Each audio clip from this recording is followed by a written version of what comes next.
Good afternoon. Welcome to the first afternoon session, which will be with Nick Berg. And Nick, behind his back, I call him the Rainmaker. There doesn't seem to be anything he can't improve on or just make happen that hasn't happened before. And it's a phenomenon in the history of recording formats that playback lags behind recording. That almost any format you can name, going back to cylinders, we can now retrieve superior audio from them than you could at the time using modern techniques. And that's just the playback. I'm not talking about equalization or noise reduction. I'm just talking about more sensitive, more physically appropriate equipment. And Nick has done that with cylinders, and most recently he's applied himself to two of the, I'll say it, weirdest formats. But they're very important because of when they were in use, which was the 1940s.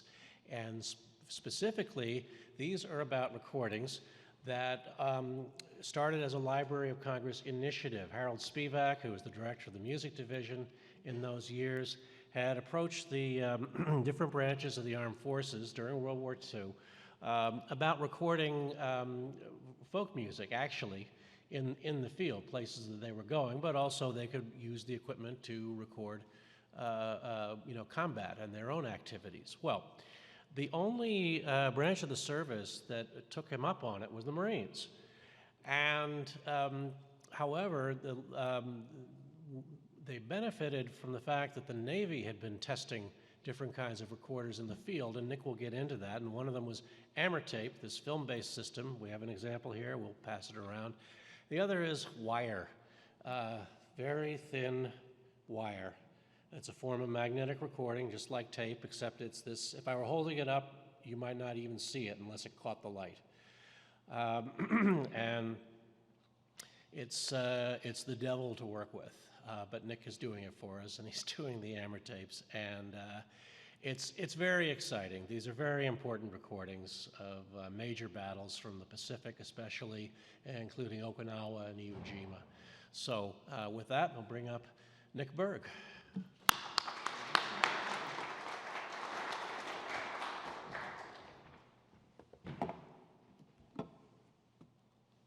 Great, well, thank you for having me. So I'm going to be talking about these two formats. Wire, the thick wire like this, is about a mile of wire on this little spool, and then Amertape. So I'm going to just hand these around so you can kind of play with them. These are just blank, so you can handle them.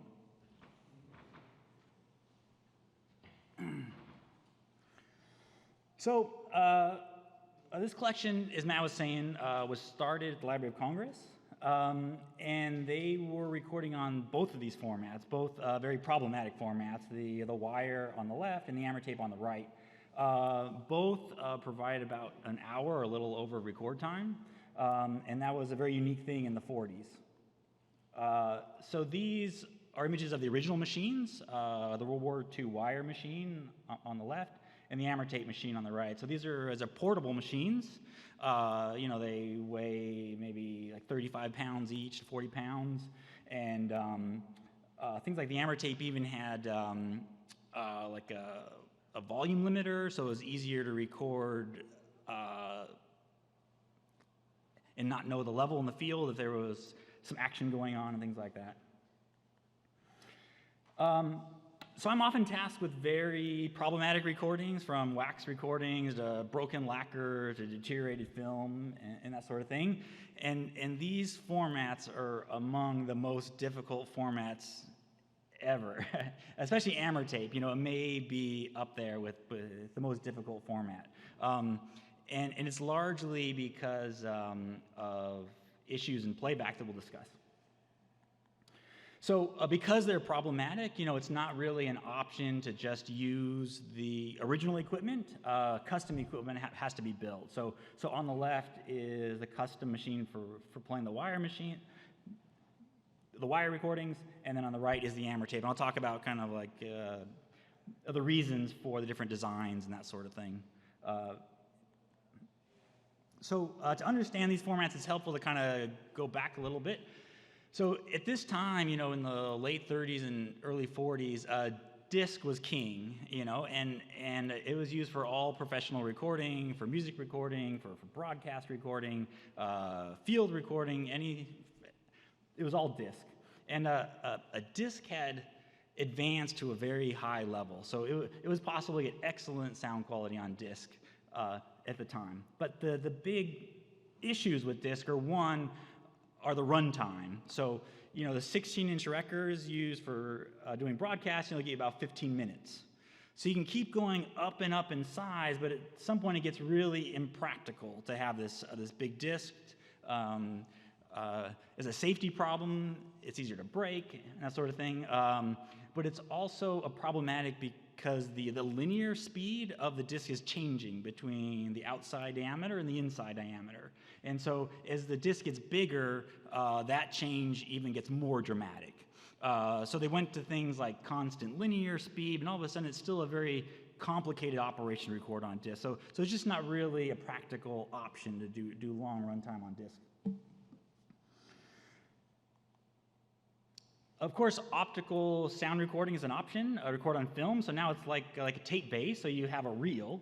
But even then, so this is, late 20s optical recording. The machine is big, and even these big reels are only 20 minutes. And so, you can slow the machine down, but all of a sudden the frequency response, suffers. So, optical is not a great option because it's still difficult to do, it's big, and it has to be, the loading has to be done in a dark room and things like that for exposure. So from very early on, there were experiments, trying to get longer recording time. So the first wire recordings are actually quite early. There was a practical machine by the early 1900s, but it kind of predated amplification, so it had it was mostly used for answering messages on the telephone system. So it just used the telephone transmitters and receivers to get the electrical energy to record on the wire. And because the heads were crude, it had to move very fast. So this machine moves at 7 feet of wire per second to make the recording. So that was done early on. And then, also this idea of recording a record groove on a tape or a film was also quite early. So I think it was first conceived maybe around 1900, but the first practical equipment was around 1908, the Goodall machine. Again, short-lived. It's all acoustic, so it doesn't really make a good impression on the recording media, and it was problematic. So this kind of continued in two directions. So the magnetic recording, by the 30s, there was practical, professional things to be used. In the UK, they were using the Bladderphone and the Marconi machine. In Germany, with magnetophone. And then here in America, the Bell Labs steel recorder from the late 30s. So all these machines were still kind of crude. They haven't figured out AC bias yet. And so the quality was still lower than a disc machine. As you can see, some of them are huge machines and not really practical for anything like field recording or anything like that. So that's on the one direction, and on the other direction, they continued with the embossing machines as well. So there's various machines in Japan. There's a Filmon machine in the mid-30s. In Germany, there's the Teflon machine, and that continued to be used during the war by the Nazis and such. And that's like the Amortate machine that we'll be talking about. And the Philips Miller machine is not quite the same. It records with a record cutter and then plays back optically. So it removes the emulsion through a record cutting device, and that creates an optical soundtrack that they play back optically. But all these machines are not completely practical. So this is the eventual Amortate machine, and it came to be a around, there's an initial version in the late 30s, but this practical version came out in the early 40s. And it was intended initially for continuously doing radio broadcast recording as like a record of what was on air. So these early machines would record around 5 hours at a time on a loop, and they'd have multiple machines to switch over. And so it was really just kind of like speech quality and really just kind of a document of what was broadcast. You know, if there was like a disagreement with an advertiser or something like that, there's a record of it. Now, someone told me that some of these loops still exist, and possibly some could be at the Library of Congress. I'm not sure, but there are some of these Ammertape loops that have radio on them as well. So here's a closer view. So it's roughly 100 grooves across the width of 35 millimeter film. Sometimes they would do more like 120. And then on the right side, you see a close-up microscope view. And so nothing is being removed from the film. It's acetate film, and they're applying a lot of pressure and then pushing the film side to side to make the groove. So even in the advertisement at the time, it said 70,000 pounds per square inch was what the media saw. And the biggest issue today is that, they didn't say it, but maybe the recording was 70,000 pounds per square inch, but the playback head was probably also 15,000 pounds per square inch, because it really did a lot of damage on the film. So this is a close-up of the machine, and so it had some unique features. You can see the number there at the top. It kept track of the groove you're on. So unlike a dictabelt, which is like a helical groove, it's kind of like a screw. The way this machine works is the groove is actually straight, and at the very end, it'll inch over to the next groove. So it goes straight, straight, straight, straight, and then at the very end, it inches over. So the grooves are not moving sideways like this. They're actually straight grooves, and they index over at the very end. And so that's how they can keep track of an actual track. So the idea was you'd be able to record something, you'd get back to it easily.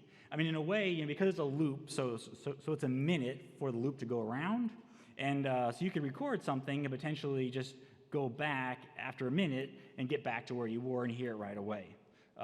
And so there's a lot of neat features. So they were really advertising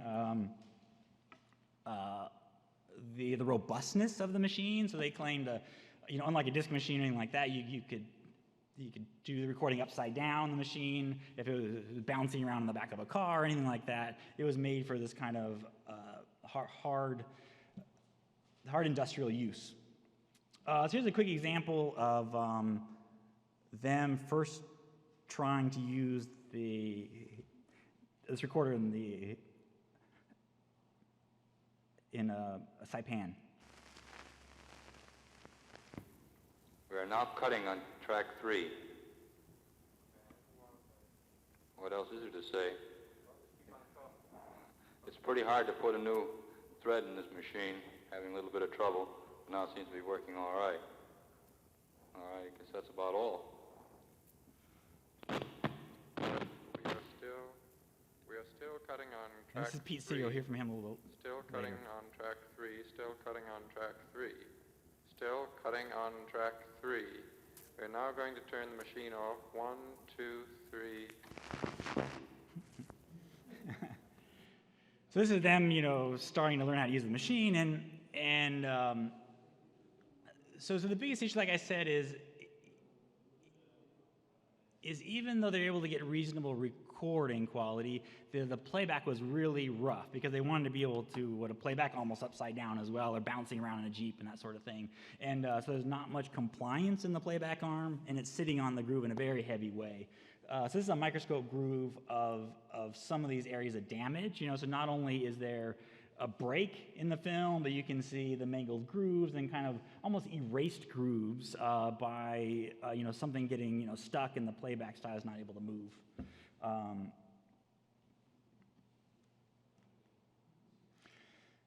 So as Matt was saying, an interesting thing about this project, it was initiated partly to record music, so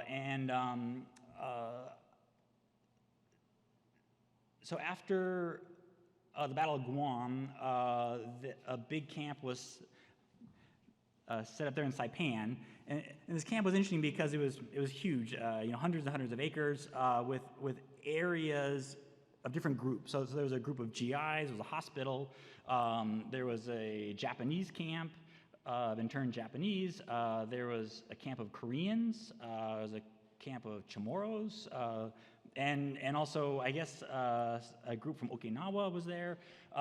So all these little, communities. And so Pete Seeger was there in the Army. He was originally trained as an aircraft mechanic, I believe, but then was repurposed to play for the troops and to gather other people to play for the troops as well. So he was there at camp, at this camp, and he was involved in these very early recordings of the stuff.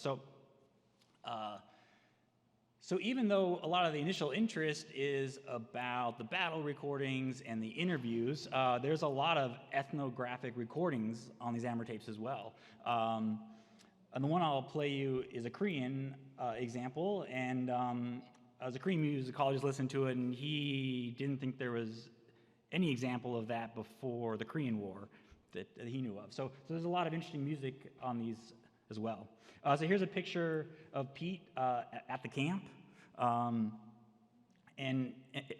So in these recordings, sometimes he'd be recording the locals, and then he would get out his banjo and start playing too as well. Or other times there was apparently, as you'll hear in one of these examples, they had like a little group together, and they would play over like the local radio or something to get out to the other islands and such. So here is the vintage machine, and then to do an archival version is really kind of like a ground-up design to kind of approach this in a way that's not going to hurt the belts and is going to extract the highest quality possible. So, they designed this machine just before the film transport really got figured out in a great way. So the current film transport we use for everything, for the recorded Star Wars and Titanic and all this stuff, what was really kind of done by C.C. Davis at Westrex in like 47. And so this is the drive being used in this archival machine. So it's capable of very low wow and flutter, even though there's perforations on the film. And so other features include a modern cartridge and tone arm for very light tracking. There's a microscope because there are often these problems with miscut grooves, with damaged grooves, breaks, and things like that. Another interesting thing is so even though there's a lot of music on these recordings, I mean, it may be the worst machine in the world to record music on because of the high flutter and such. And to help with this, the new machine uses a very large drum, a sound drum. And as part of the reason is because there's any kind of a break or cut in the belt, the larger the drum keeps it from kind of popping up under the stylus and making a click or making tracking problems there. So here is a video of an operation, so you can see the whole thing working. And there's two different examples in the same video. So the first is the Korean recording that's made by Pete Seeger, and then the next is him being recorded on the machine. So see if this works.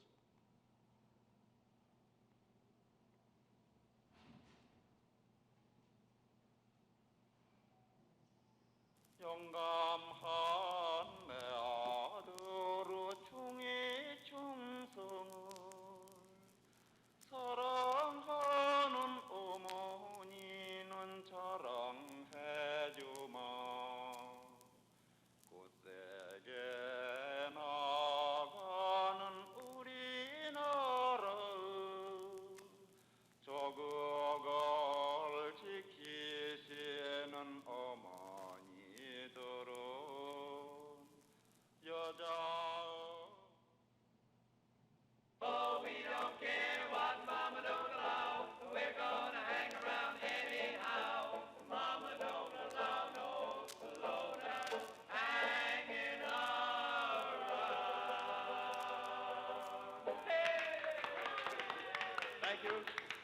much, fellas. That is the theme song of the Players. That's what we call ourselves. Don't ask us why. From left to right, we are Pete Seeger with the banjo, Don Lummis, John Fletcher, and I'm Wendell Hewlett. We'd like to get our little variety program underway with Johnny Long's very popular... Have you done anything to that, or is that absolutely raw transfer? That one's completely raw. Yeah, because I want to be able to hear the crackle and clicks and stuff. Because, it's interesting, there are some of these older recordings in the library marked as wire, but as soon as you hear that crackle, that's the key that it's Amortape and not wire. Yeah. So I should say on the screen you saw a readout of the speed. So most of these are recorded at 12 inches per second. Now, the initial design on the machine was record, a lot of hours on a single belt, but really it was for kind of like speech reference quality, And so they were claiming 5 hours, and so you could kind of adjust the speed of the machine. Now, I think at that speed it was really impractical to record any kind of quality, and so at 12 inches per second it gets you a little over an hour of audio, and so luckily they mostly have an hour on them. And another funny option is that, as you saw in the video, there's a twist in the belt, so the belt comes back around into the loop. But there was a further option to make one more twist at the splice, so you have a complete Mobius loop at that point, and so now you can record on the top side of the film and the back side of the film. So essentially you're doubling your record time. The problem is no long the track system doesn't work as well that way, because you don't know if you're on the top or the bottom. And I think it just wasn't practical, because now you're scratching that side of the film to get to the other side of the film, and so luckily most of them are only on the one side. Yeah. So these Amortapes were done for. They were taken out to battle as well, especially in Guam and just leading up to Guam. Oh, sorry. So just after, so like late 44 into 45. And so we're going to hear from this guy, Alvin Josephi, in a wire example in just a bit. So now we'll switch to the wire machine. So the Amortape machine was really kind of like a commercial public machine designed for radio that was adopted into this use. The wire machine was a U.S. Navy project, apparently, that partnered with the Armor Company to create this small, high-quality machine. The key for all magnetic recording is this thing called AC bias, and so that was the missing thing throughout the 1930s and all those machines, and it was simultaneously discovered in America, twice in America, by Bell Labs and at Armor. It was discovered in Germany, in Japan, and so, but it's not surprising that it was discovered elsewhere, because the issue is really, if you ever had like a bad wire on your like turntable or something, and you get like a radio frequency in. So all these people playing with magnetic recording, had some bad wire, and this high frequency radio came into their wire, and all of a sudden the sound quality improved 10 times or whatever. And so they all kind of discovered it the same way on accident, by like a radio, like a grounding problem and radio getting into their recording. So most people will be, if you've seen wire before, it's usually these small home spools. So this is the machine that was used after the war. They licensed the technology, and this is the WebCore machine. But it's helpful to see kind of how simple the transport is. There's no guide rollers or anything, and the head is the same thing that's moving the wire up and down. So there's a lot of problems in this design. First, there's no cap stand to keep the speed consistent. So the speed on these machines, starts at around 24 inches per second, and at the end, it's almost up to 30 inches per second at the end of the spool, because there's nothing to dictate the speed. As the diameter of the take-up spool gets larger, it'll start going faster. And there's also, wow and flutter issues. There's no filtering. and probably the biggest issue is there's no compliance anywhere in the system. You know, it's just the two spools and the wire. So if anything catches or gets tight, the only thing that's going to happen is the wire is going to break. And so these things are known for breaking wire all the time. Now the original machines is like this, but a little different. So instead of the head moving up and down, there's bobbins at each of the reels. So on the left side, there's a supply side bobbin. On the right side, there's and if you can see it, there's a small donut-shaped thing at the top of the machine. The wire is running through. So this is the erase coil. Now the big nasty problem with this is that you could never take a wire off a machine because it's running through the erase coil. So you essentially always had to rewind this wire to get it off a machine. And the recording is roughly an hour long, and the rewind speed is almost like the play speed. So it's like an hour to rewind it, you know. So it's a big deal. So this is a quick movie of an original Navy machine, just so you can get a sense of how it worked and how it sounded at the time. So this is just playing a 78 that was recorded on the wire.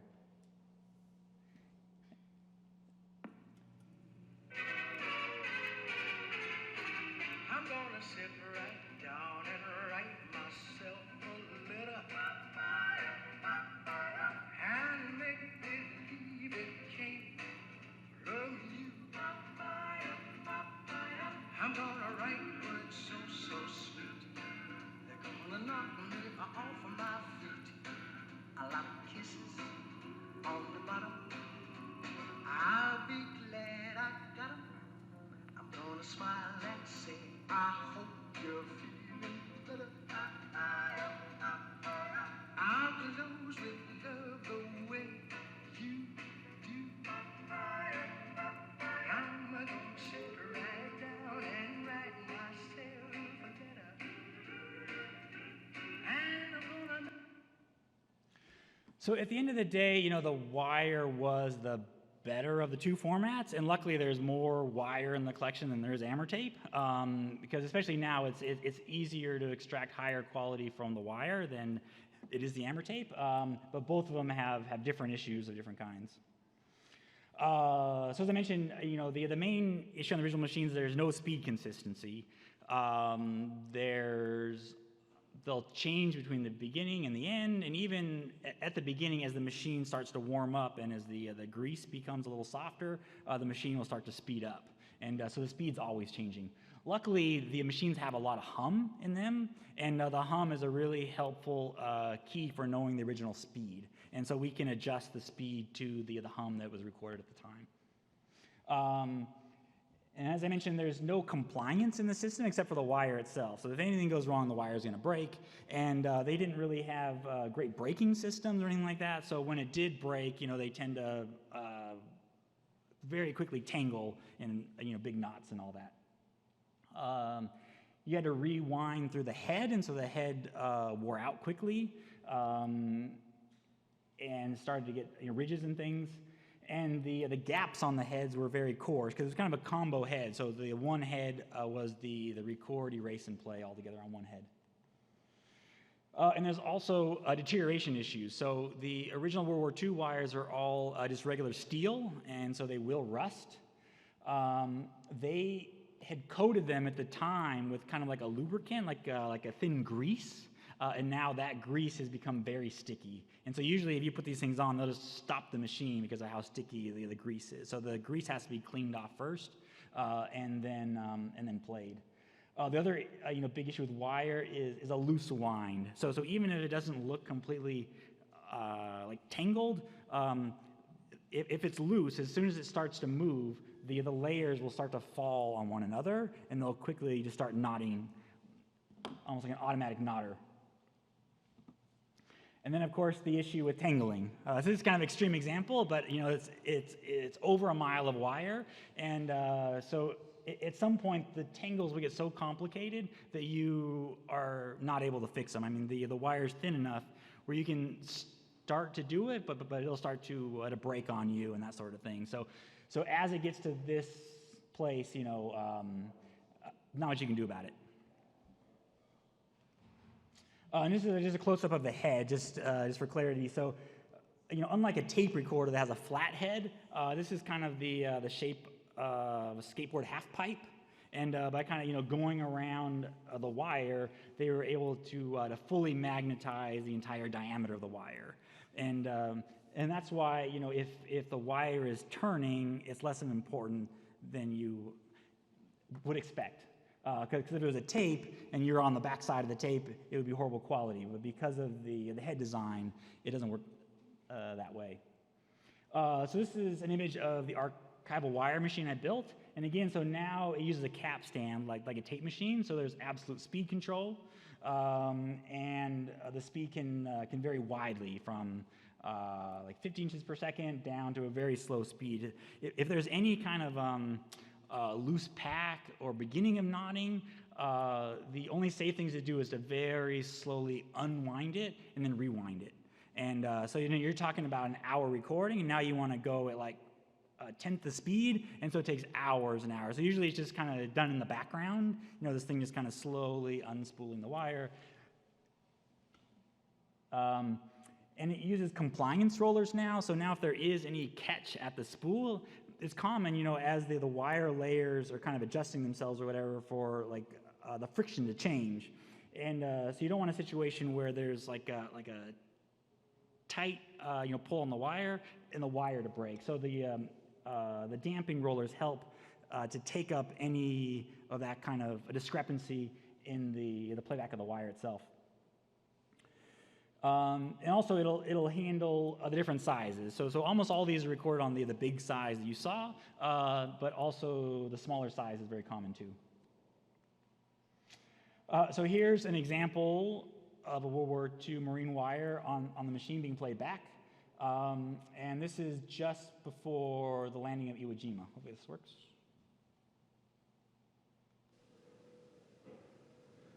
This is Staff Sergeant Alvin Josephi, Jr., a United States Marine Corps combat correspondent speaking from a transport somewhere in the Pacific. We are taking off today for Iwo Jima. Once again, United States Marines are aboard Navy transports, LCIs, LSTs, and the other ships of amphibious warfare. Amid the noise and confusion of the last moments of loading and preparation for these assaults, we are settling down busily to the few days that immediately precede the assault on an enemy-held island. The Marines around us on this ship are being paired off into their usual working parties. Some men are working in the mess halls, others going on guard duty, and other working details. We are meeting the sailors who are aboard these ships. Many of these sailors are veterans of as many as 7 and 8 campaigns in this Pacific warfare. Some few men have come from the Atlantic theater of war and are serving out here in the Pacific for the first time. As to the Marines, they've been in operations all over the Pacific.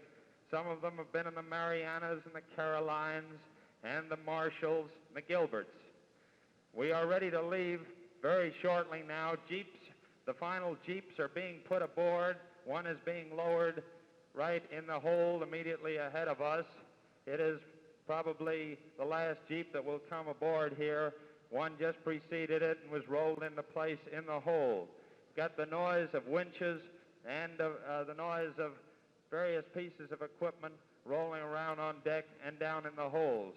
And so, in these last moments before this new strike, we conclude this broadcast from a Navy transport that very shortly will be sailing against the Japanese.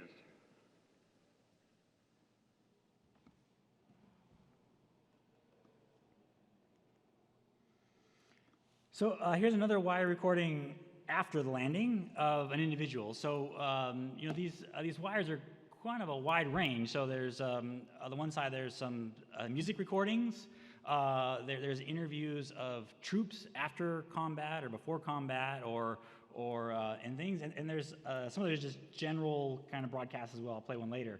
So this is an interview with after the landing, and he says a couple of things I just need to describe a little quick. So he describes the landing as wet and hot. whatever. So wet actually means wet, but when they talk about hot, they mean lots of enemy fire. So just so you can understand so these are images of essentially what he's describing. See if this works here. This is Sergeant Dick Mawson, United States Marine Corps combat radio correspondent with the veteran 4th Marine Division on Iwo Jima. We want you to meet a former neighbor of yours, now attached to a bomb disposal platoon with the 4th Division. He's Lieutenant Philip A. Varney of number 1 Ferdinand Street, Melrose Highlands in Massachusetts. Lieutenant, what did you do before you joined the Corps? Well, I worked for General Electric Company in Lynn, Massachusetts. And how long ago was that? When did you join? I joined in 1942. You've had rather a long tour of duty then. When did you come ashore on Iwo? I came ashore at D+1. In the afternoon, it was plenty wet, too. It was plenty hot, too, wasn't it? It was plenty hot, plenty The hot. afternoon of D+1, I guess, was just about the hottest time anybody could come ashore. Suppose tell us something about that trip in. You say you were wet? It was plenty wet. We came in quite a long ride. It must have been about 3/4 of an hour. And spray was very bad. Got it very wet all the way. Everybody was, well, I might say, salty. That's a good way to put it. Did you have much trouble with mortars before you hit the beach? No, we came in on the beach, and it was pretty quiet then, but it got plenty hot later on. Did you have any trouble finding cover? No, there were plenty of holes on the beach. We had no trouble at all. Well, there's one thing more I'm going to ask if you found trouble with, and that is this loose sand dragging at your heels as you try to run up the beach. It's plenty wet sand, plenty heavy. You think it put many pounds onto your pack? Well, we were pretty well loaded down. I imagine you were. What do you think is the hottest time you had, sir, since you've been on the The night of D+1. How was that? Suppose tell us. Well, it was mortar fire. That's enough. Wasn't there an ammo dump near your area, too, that went off? Yes, that kept us pretty hot for quite a while. Did any of the shells come close to your foxhole? A white phosphor shell went off pretty close. Kind of scared, but... I imagine. Is that the one you said exploded in the air over you? That's right. That sort of made rather a lethal cloud then, didn't it? It looks like 4th of July. I imagine it did. How about since you managed to move off this beach and up into the forward areas now, I imagine a lot of your work takes you up to the front lines. They're going pretty tough up there now. It looks pretty bad, and it's pretty hot in spots, but How about sniper fire? we've had a few snipers after us once or twice, but nothing much to worry about, thankful. Well, that is something to be thankful for. Are you still find snipers up there at this late date? Yes, I saw some snipers today. How do you think this island compares in the way it was mined and with the use the Japs have made of mining on this island compared to other operations? Very heavy. They have lots of minefields, large minefields in which they employ aerial bombs as mines. Very heavily mined, and thorough job of installation. No haphazard methods at all. Were those aerial bombs used as mines something new? No, they've been using them for quite a while. I see. Lieutenant, have you decided yet what you're going to do when the war is over? I'm going home. That's a good point. That's all I want. I see.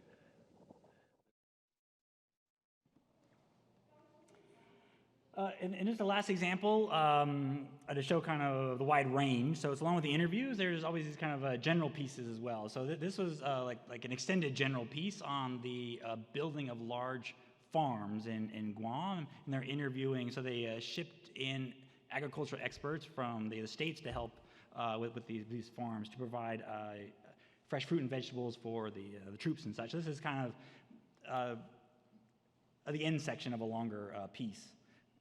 And they're talking about watermelons. Principal crops of the farm so far have been corn, Chinese cabbage, radishes, squash, green beans, peppers, eggplants, cucumbers, and bananas and watermelons. Yes, there was the usual problem of the fellows not letting the watermelons get ripe, Ron answered when asked the age-old question about watermelons and boys. But we had a solution. We planted one patch near the road where the Marines and sailors could easily get to it. Then we hit a large tract back in the hills. The troops never found the real melon patch, he said, but according to Mr. Brown, they annihilated the one by the road. And so is the story of the Guam Farm. This is Sergeant Bill Ross, a United States Marine Corps combat correspondent, returning you now to the United States. And of course, after the war came the use of the tape machine. And so all these kind of, painful years of, wire and hammer tape, very quickly went away. So, even by the early 1950s, there were small portable tape machines, use a spring drive motor, and then by the late 50s, the Nagra 3, which is an incredible machine and was used all over the world for doing field recordings, that sort of thing. So it's remarkable that they did make these recordings just because of how difficult it was to use the equipment and the weight and the challenges of all of it, but it's a lot of great material on these. And thank you very much.